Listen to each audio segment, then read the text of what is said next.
Hello everyone, thank you so much for joining me in this live section again. So guys, something strange really happened in court today, and we'll be taking a look at what really transpired in court today, because according to the news it says that Mazi Nnamdi Kanu was attacked in court as trial moved to DSS headquarters. So we'll be actually taking a look at what happened, because some people went as far as saying that Mazi Nnamdi Kanu survived witness attack. It shows that lots of things really happened in court. So we'll be taking it one by one, what really transpired in court today. So the first thing we're seeing is when the Mazi Nnamdi Kanu, arrived Abuja High Court, and the today's court proceedings then just kick-started. Both defending and the prosecuting counsels have their routine introductions after the mentioning of the matter by the court official.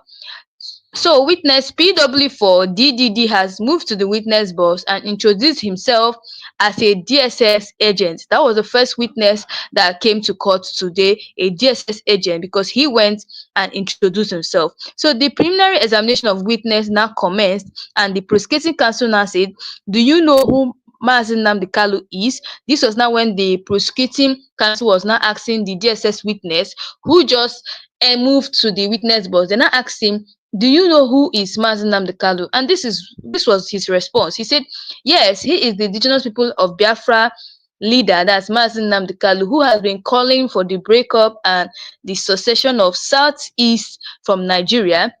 So the prosecuting counsel now asks, "How can you describe him?" The witness said that he is a terrorist, and the prosecuting counsel now said, "How did you get to know him?" And he said, the witness now said, "I knew him when he was arrested in Lagos, and he incites people through Radio Biafra." And the prosecuting counsel now said, "Where did he keep the transmitter used in airing Radio Biafra?" Because according to the witness, he's trying to tell us that Mazi Nnamdi Kanu has hid the transmitter he was using to discuss about Biafra. So they were asking, this is now when the prosecuting counsel was telling him, where did he keep the transmitter used in airing Radio Biafra? And this was the reply he gave to the prosecuting counsel. He said, witness, and then said, "Mazi Nnamdi Kanu kept it in one Benjamin Madubugu's house at Ubulisiuzo." So the prosecuting counsel now said, "Who was assigned to carry out the transmitter's search?" The witness said, "I was to carry out the search, locate the transmitter and retrieve it." And the prosecuting counsel then moved towards the witness box and shows the masked witness the search warrant for the transmitter. And the prosecuting counsel said, "In whose name was the search warrant issued?" The witness, in the presence of, now answered. He said, "Is in the presence of Madubugu at his house in Ubulisiuzo." That was what the witness answered him. And now note that the presiding judge has already raised eyebrow on live report and the transcription of court proceedings. In fact, in other words, he did not want further reports and prefers secret trials, but they had to continue, because you guys know that anything about Mazi Nnamdi Kanu, the whole world must definitely hear, the whole public must be aware of it. So even though the presiding judge, which is Judge Omotosho, said that he didn't want live reports, people still went on and was covering everything that was going on in court. So the next thing here was when, this is the continuation. He said, "Yeah, examination of witness PW for DDD continues." And this is then the prosecutioner asked, "What are the contents of the container you found at Benjamin Madubugu's house?" And the witness said, "Two pump action guns, live bullets, two pistols, and cartridges." Then we ordered Benjamin Madubugu to open the transmitter, and when he did, we only saw household items. And the prosecution said, "Is what you are holding in your hand now the same video that was handed over to you for the transmitter investigation?" And the witness now replied, "Yes, it is. The video evidence has been tendered by the prosecuting counsel, and presiding judge marked it as an exhibit." So reading on to the next thing, this was the continuation of the PW for DDD. Then it continued. Then the prosecution said, "What were the contents of materials found during the raid of Benjamin Madubugu's house?" The witness said, "Two pump actions was found in the container. Chimezie moved household stuff. I was asked to keep the container. Mazi Nnamdi Kanu and Chimezie came and inspected the container." So He said the prosecution now asked, in your 25 years of work in the Southeast, how would you describe the atmosphere of the Southeast? The witness said life has been made difficult due to IPOB activities, IPOB committing terrorist acts. And the prosecution said, are all members of IPOB and Eastern Security Network too? The witness said yes, they enforce Mazi Nnamdi Kanu's instruction. They attack security agents, especially Hausa and Fulani. And immediately the witness made that statement saying that they used to enforce Mazi Nnamdi Kanu's instructions and they used to attack security agents, especially the Hausa and Fulani. Everyone in court started laughing. They were like, what is this witness even saying? This was the time that the people in court started mocking the witness because of the what he said in court. So reading on, it says examination of witness PW for DDD then continues. So the prosecution team now asked, how did you identify Eastern Security Network? The witness said they move in large group. Eastern Security Network engaged in more of guerrilla warfare. Mazi Nnamdi Kanu gives instructions through Radio Biafra, especially on Biafra Day, May 30th, for them to attack, especially government agencies. Our facility listens to all Mazi Nnamdi Kanu broadcasts. Then the prosecution applies to play the broadcast of May 29th. The witness already told them that they used to them to attack especially government agencies and their facilities used to listen to all Mazi Nnamdi Kanu broadcasts. So every broadcast that Mazi Nnamdi Kanu has been doing since, he said that his facilities used to hear his broadcast. So they know every broadcast that Mazi Nnamdi Kanu has made in the past years. So guys, take a look at the video that was played in court, because they asked them, how do you identify Eastern Security? They said they moved in large crowd, and this was the video that they tendered to them to take a look in the court. So guys, take a look at this video and I'll be right back.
So guys, that was actually what was played in court today.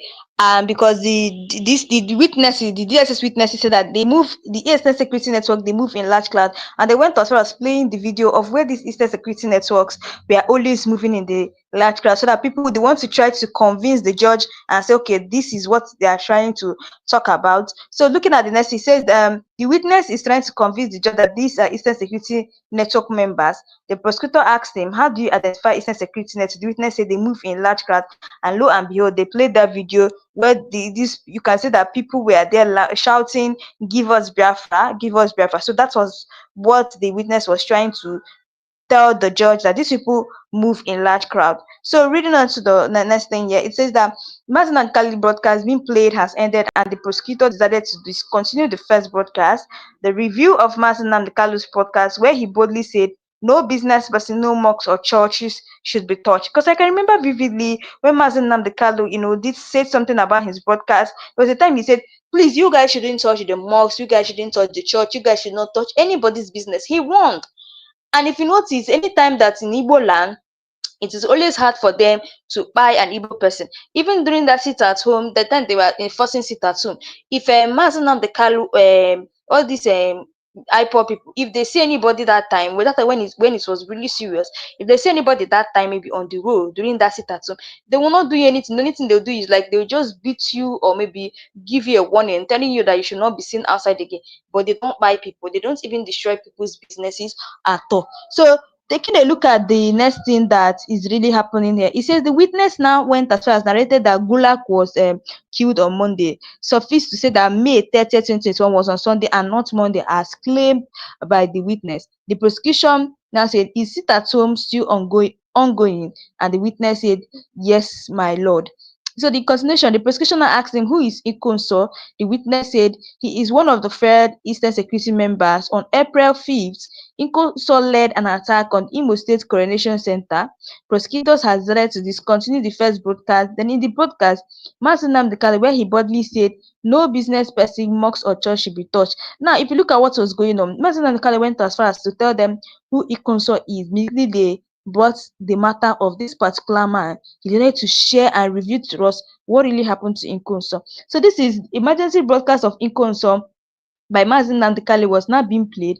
Mazi Nnamdi Kanu cried and prayed for him and questioned why he was killed at home. I think in the video that was being played in court, it was showing when Mazi Nnamdi Kanu was praying and crying for the death of Ikonso.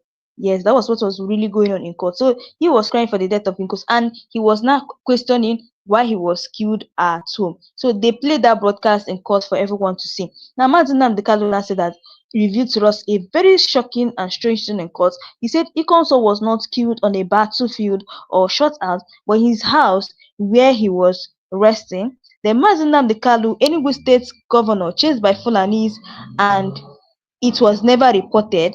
We will mourn Ikonso as the Oba, Mazi Nnamdi Kanu stated during the broadcast. Hope Uzodinma approached Ikonso to manage Ibubagu, and because he refused, he was killed at his home. Mazi Nnamdi Kanu said during the broadcast of 28th of April 2021 was now being played in court to tell people what was going on. Like I told you guys that thank God that Mazi Nnamdi Kanu revealed what happened to Ikonso, because these people are even ready to see that it was Mazi Nnamdi Kanu that killed him. Yes, this witness were also ready to say it.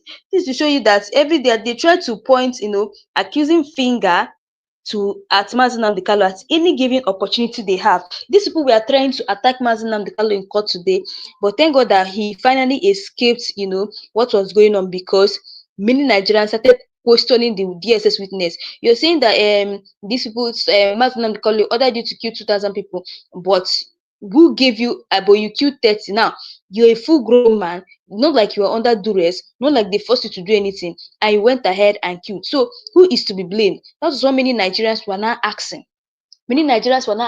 Who is to be blamed? You're saying that Mazi Nnamdi Kanu pushed you to kill 2,000 people, but he never put a gun on your face to say, or put you under, or put pressure and say, okay, if you don't do this, something will happen to you. You went and carried out the tax. And now who are they to blame? And immediately that the DSS witnesses wanted to, defeat Mazi Nnamdi Kanu in court today, thank God that Mazi Nnamdi Kanu overpowered them, because the DSS witnesses didn't even know that they were implicating themselves the more in court by the way they came out to say that. But Mazi Nnamdi Kanu ordered them to kill 2,000 and they killed 30. They are even trying to implicate themselves the more on what was going on. Yes, they were. They were trying to implicate themselves the more. And thank God that Mazi Nnamdi Kanu exposed actually what happened to Ikonso, because people were thinking that Ikonso died in a battlefield or he was just shot maybe during his fight or no. But they didn't know that he actually died in his house. Now, the video they played in court was not showing Mazi Nnamdi Kanu was praying and asking, who really did this to you? Who really killed you? That was what they were now asking. So guys, I will let us actually continue from what is going on in court. So reading on to the next thing that is going on, it says that He says, because this was after the witness now narrated that Gulak was killed on Monday, surfaced to say that May 30th, 2021 was on a Sunday and not Monday, as claimed by the witness. And the prosecution team asked him, is it at home still ongoing in the southeast? And he said, yes, it is still ongoing. So, according to what again happened in court, this is actually the one that shocked many Nigerians. This is a very shocking thing that even to today people are still marveled. It says, according to Uzoma, aka Onyami's statement, a probably witness interrogated by the DSS and compelled to testify against the indigenous people of Biafra leader, he claimed that Mazi Nnamdi Kanu directed him to kill 2,000 people, but he only killed 30. You can imagine, and many Nigerians started backfiring him, telling him that he had just nothing but implicated himself. Like he has just implicated himself. Like they're trying to do everything, to bring this man down, but it's not going to work. I mean, this is a reaction coming from someone. He said, hope he knew very well that he's going to prison after all this, but I believe it's not, because this country is a mess right now. Now, what this person is trying to say, that I hope that he knows that after this accusation, if he doesn't get it right, he's actually going to prison. But this kind of country we are now, corruption has eaten everywhere. So we won't even know if this man will definitely go to prison or not. And people went as well as asking, so without evidence, how are we going to believe that Mazi Nnamdi Kanu sent you? They are asking him to provide evidence. If that is what he's trying, that he should provide evidence. But the people even went as well as saying, insulting him, saying that imagine stupidity. Someone that is not your father, not even a family member, ordered you to commit a crime and you obeyed him. You better get ready to do jail. That's what they told him. He was trying to say so that he will implicate Mazi Nnamdi Kanu, but he was not even aware that he implicated himself. That is just it. He was not even aware that he has just implicated himself. And many Nigerians are telling him he should just better be ready. He should just better be ready to go to prison for this kind confession, for buying 30 people self. For the fact he said he buy 30 people is a big confession. The lawyer should, the judges there should even hold him accountable for anything that is going on in the South End. So the prosecution has ended and the reading of the witnesses was now ended, and the court now went for a break. Like, yeah, the court went on a few minutes break, and they said that they were going to come back shortly. And after some time, we waited for so long for the court to come back, but they didn't. So after everything, we started hearing the shocking thing that they went as far as saying that we are trying to ascertain exactly what the court wants to do with Mazi Nnamdi Kanu's case. People started saying they want to really know what the court wants to do with Mazi Nnamdi Kanu, because they didn't hear from the court after they said they went on a short break. So there was this media report that they now heard that the court proceedings have been moved from Federal High Court to DSS headquarters. You can imagine. So that they have now moved the court proceedings. That is, they're no longer in Federal High Court again. They are now in DSS headquarters. Because I knew that something was wrong after they told us that, okay, they were going on a short break. They said it was a short break. And before this thing started, the judge, the presiding judge, Omotosho, has already come out to tell us that he does not want a media coverage, that he wants to restrict media. There's no time that man is not restricting media. There is no time. Even the last time that Mazi Nnamdi Kanu came to court, he also restricted media. He also tried to restrict media, but it was not possible because people did not agree. People still went as far as going in to cover what was going on. Now again today, he also tried to restrict media. After some time, they told us that he was going on a short break. He told us he was going on a short break. Then immediately, what we now heard is that that his media reports, they had a media report that the court proceedings have been moved from Federal High Court to DSS quarters. Like they actually moved him from the Federal High Court they were trying. They now took him to DSS quarters. To DSS headquarters to do what? Is it to continue the trial or what? We didn't actually know the reason why he took him there, but many people have been saying that whether they like it or not, whether they move forward, anywhere they want to move him to, whether they want to carry him to Sambisa Forest, all we know that justice must prevail. Yes, that is what we are holding accountable, that justice must prevail. So for now, we didn't actually get any other reports about what was going on. And what they're trying to tell us now was that the case has also been adjourned to the 16th, 18th, and 19th of June. That is what they're telling us, that the case has now been adjourned to the 16th, the 18th, and 19th of June 2025. You guys can imagine what is going on in court. Like, you can imagine how these people want to actually cover up what they know the truth. That's why you see they had to move him from Federal High Court to the DSS headquarters. They wanted us to stop the media coverage that was going on. That is why they moved him there. But I'll tell you guys that no matter what they try to do, no matter everything that they're trying to do, Mazi Nnamdi Kanu must be vindicated and and he must get his freedom, and Biafra must start. I want you guys to actually listen to what Barrister Darlington has to say about what is going on in Nigeria, as well as people who have joined hands in spoiling this country. And I'll be right back, guys. During the war, part of the things Gowon did to cause more death in the Igbo land was to take all the money deposited in the bank by the Igbos, all our money, and gave us only 20 pounds. Whether you have 200,000 pounds or 200 million, or the federal government of Nigeria took it away, as long as it is owned by the Igbo man. He took them away and was using that money to fight us. What does that tell you? If it were today's world, what they did in the South was genocide. It wasn't a war. Because the Biafran soldiers were giving them hell at the battleground. Instead of them to battle them, they went after the civilians. Innocent civilians, women and children. That was why the casualty was so high on Igbo land. They left the real soldiers who were fighting them in the bush because they couldn't match the Biafran soldiers. They now vent their anger on innocent Igbo civilians, women and children. That was why there was heavy casualty. In the cause of a war, is that acceptable? Even though we know that they said all is fair in war. But no, is that action acceptable? That's why we are complaining. Yes, that's why we are. It's not fair. Under the Geneva Convention, you are not supposed to do that. Okay. Go and look at the recorded history of what happened. Women and children who were hiding in a church in somewhere in Onitsha, they slaughtered all of them. Frederick Forsyth said at least over 300 people that he saw. The Nigerian military did that. Yes, slaughtered all of them. And even Benjamin Adekunle, the Black Scorpion, he was boasting on how he was cutting down women and children in Igbo land. He was boasting of it. No, is that what you call a war? You are fighting armless women and children. So, Barrister, why didn't that reintegration process and re-radicalization process it's going on with terrorists in Nigeria? Yes, exactly. It's happening with Boko Haram terrorists. They are de-radicalizing them, disarming them, and reintegrating them back into the society. And we've seen in all history of wars, like Rwandan genocide, like I cited, there was that program. It took place for peace and unity to be able to reign. Looks like it's some kind of closure for the people who suffered in that crisis. Why didn't that happen in Nigeria? No, you should be asking Gowon, because he was in a position to do that, but he did not. He did not. So what is he telling me now? This is the man who would have taken care to heal the wounds, but he did not. Now he's telling us it was necessary. It was not necessary. On what ground? Who started that war in the first place? Who started that war? Okay, if the former head of state, Gowon, didn't do that, the heads of state before him, after him, I mean, why didn't anybody, even in democratic system, when former President Olusegun Obasanjo came in 1999, Jonathan was there, Buhari was there, even the current president now, why haven't any head of state or any president taken any action for that? Because of what? Propaganda, disinformation.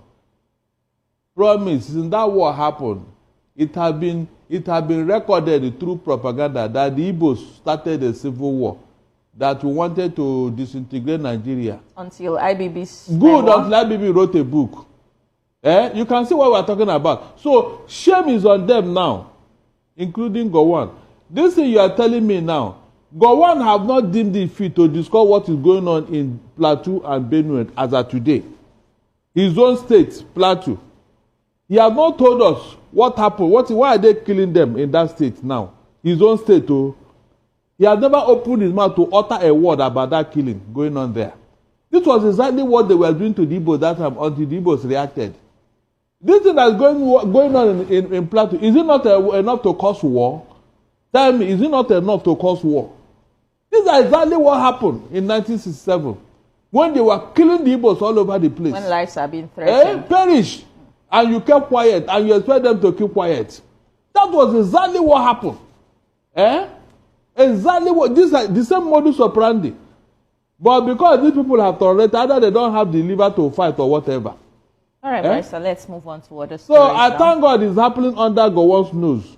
I expected him to talk about he's from it. Plateau State. I said I expected him to talk about it. Fulani can control you however they like. Once they announce it, Yoruba newspapers very foolishly and stupidly will support them because they want Tinubu as the president. And you are all dying every blessed day. You are all dying every day. Had you people risen up to say that what is happening in Nigeria is bad, there is no way that Fashoranti's daughter will not be alive today. That is the price you pay for duplicity.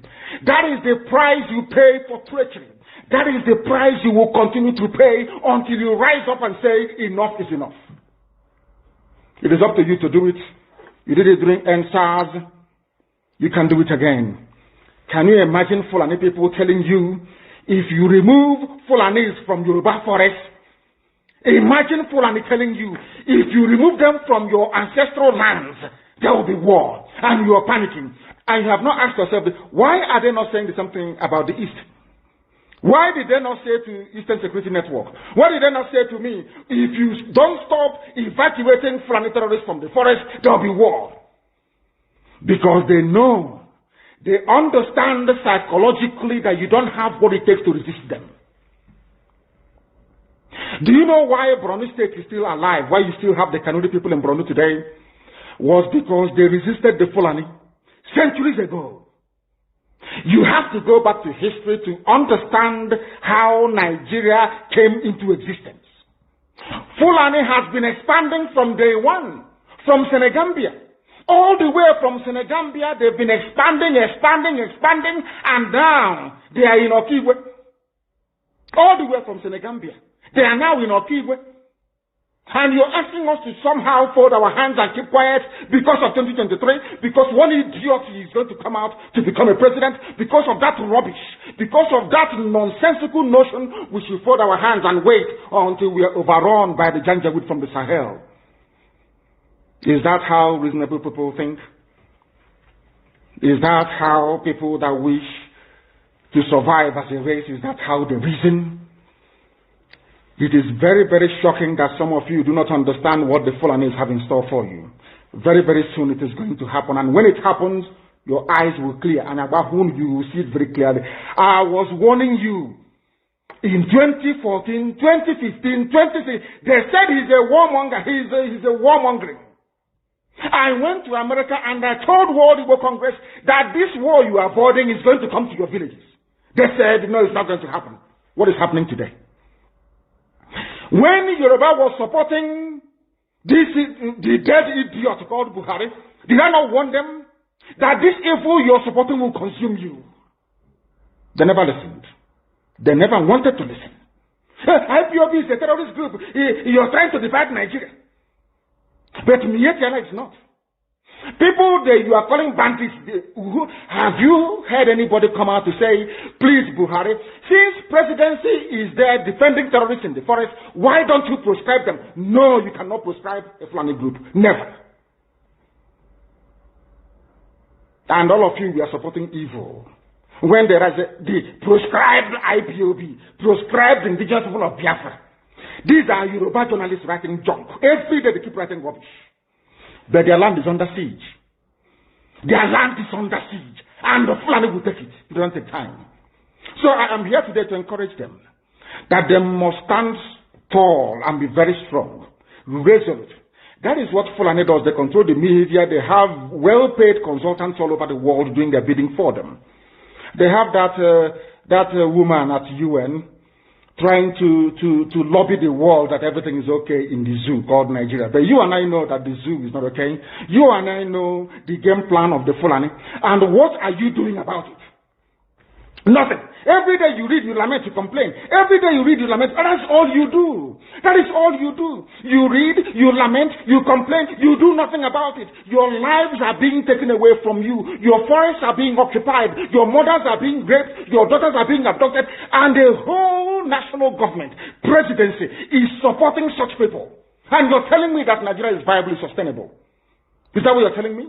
That somehow this contraption is sustainable, it is viable. It can never be. Because the more you stay in one Nigeria, the more you are inviting the Fulanis to take over your ancestral lands, take over your villages, and to make life a misery for you. That is the end game. That is the outcome. If you doubt me, go and do a bit of research. Ask yourself, who are the Hausa people? Who are the Nupe people? Who are the Bachama people? All of these people were steamrolled by the Fulani march. to the Atlantic Ocean. And now they're in Yoruba land. They're in their forests. They are in their forests. And who's going to drive them away from there? It's not the Yoruba youths. Forget about your useless governors. Your elders are very strong. I love Yoruba elders. The way they behave, the way they talk. Very, very strong. They say they support Akeredolu. This is the governor of Ondo State. They support him in what he's doing. People must come out to say that enough is enough. When you travel to the north, do you live in the forest in the north? The Igbo people in Sabongeri in Kanu, are they living of course it's Hausa land, are they living in the forest? They came to the town, they work very hard, they build houses, they build mansions, they develop the entire place. Is that not what they do? What are Fulani people doing in our forest? Nobody can answer that question. They say that they're pastoralists. I want some of you who have had your breakfast this morning, please go to your fridge or go to where you keep your beverages and you will see pig milk. Pig. Some of us were raised on pig milk. For how many years now? And you keep asking yourself, what is pig milk? Pig milk is the same milk that the cows produce in Holland can be produced in the zoo. Tell me the country in the world aspiring to be a member of the UN Security Council where you move cattle from place to place. Are you people well at all? You so-called Nigerians, are you normal in the brain? I'm asking you a simple question. Show me a country that aspires to be in the 21st century moving cattle from place to place. Tell me they're grazing. Which country is that? Please tell me. All of you don't have any shame. When you have people, an entire presidency coming out to defend a very primitive, archaic agricultural practice, then you know you embrace serious mess. You are in one almighty trouble, I'm telling you. People are in a mess. The Holland that you get your pig milk from, do they move cattle from Rotterdam to Amsterdam? I'm asking you a simple question. But they produce the pig milk that you're drinking every blessed day. Why can't Fulani produce pig milk in Sokoto? Why can't they produce carnation milk in Kanu? They have the cattle. Before the white man came, did you see any Fulani in your forest? All these people talking rubbish about movement of cattle and movement of... I'm asking you, before Britain came and handed over Nigeria to Fulani, ask your grandfathers, please, or your grandmothers. Ask them. All this nonsense we are hearing today in this so-called one, I want to tell you the dangers of one Nigeria. All this nonsense you're hearing today about one Nigeria, Fulani in our forest, Fulani in our village. Before the white man came, did you see Fulani moving their cattle all over the place? Did we not have meat to eat? They will answer these questions for you. Because sometimes in Africa we don't reason very well. The way we reason is jaundiced, it is disjointed. I can't understand for the life of me why instead of them to waste all that money arming and equipping this Janjaweed army Mihetiala to come and conquer you and I, why don't they open a milk factory somewhere in the north and bring the milk down south? I'm sure Southerners will buy it. After all, pig milk comes all the way from Holland. Pig milk all the way from Holland. Now you understand it. Because of the way you people reason. Why can't you produce? Is it difficult to produce milk? The same milk that comes out naturally from the udder of the cow. Why can't you can it somewhere, pasteurize it, and send it to people to eat, to drink, or to do whatever with? All over the world, that is what is happening. In fact, they produce so much milk in Europe that they pour it away. Why can't you do the same thing? A whole president claiming they are in the 21st century are supporting a very primitive practice of moving cattle from place to... All of you, you're not ashamed of yourselves. You have no shame. As somebody will say, your shame is shaming me. I'm telling you, you people from the zoo, I'm ashamed of your ignorance and stupidity. You people are hopeless, completely hopeless. One day now, one idiot to come and say, we are intellectuals. And you're moving cattle from Kafanchan to Ahoda. You are intellectuals. You are intellectualizing.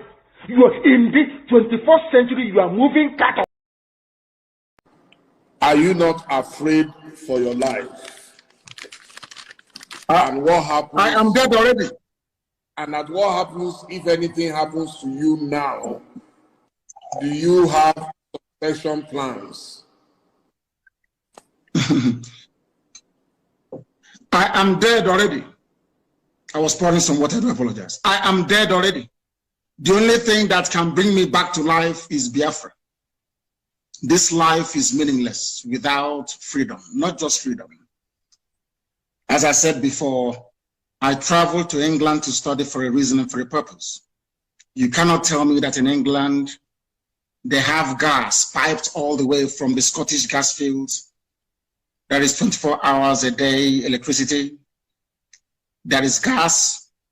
If you're homeless or if you're unemployed, the government can give you what is called housing benefit. You can pay your rent and live in a decent home. They also give you money to feed as well. If I cannot do those things for my people, then my life is meaningless. So as I am right now, I'm already dead. I'm only waiting for Biafra to revive me and to resuscitate me. And I feel and I do pray that most other Africans should feel the way that I do. Because Africa is a failure because we fail to address the core and the key issues affecting our lives. We intend to change that. And by the grace of God Almighty in heaven, we shall be successful. My life doesn't matter anymore. What matters is Biafra.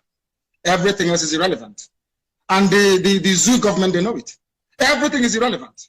The only thing that matters to me, God is my witness, is Biafra, nothing more. I'm not doing anything. I don't have a car. I have nothing. The only promise I said to God is, give me Biafra, that's all. I don't want anything else. What am I doing with money? What am I doing with cars? I don't need them. The Biafra I do need.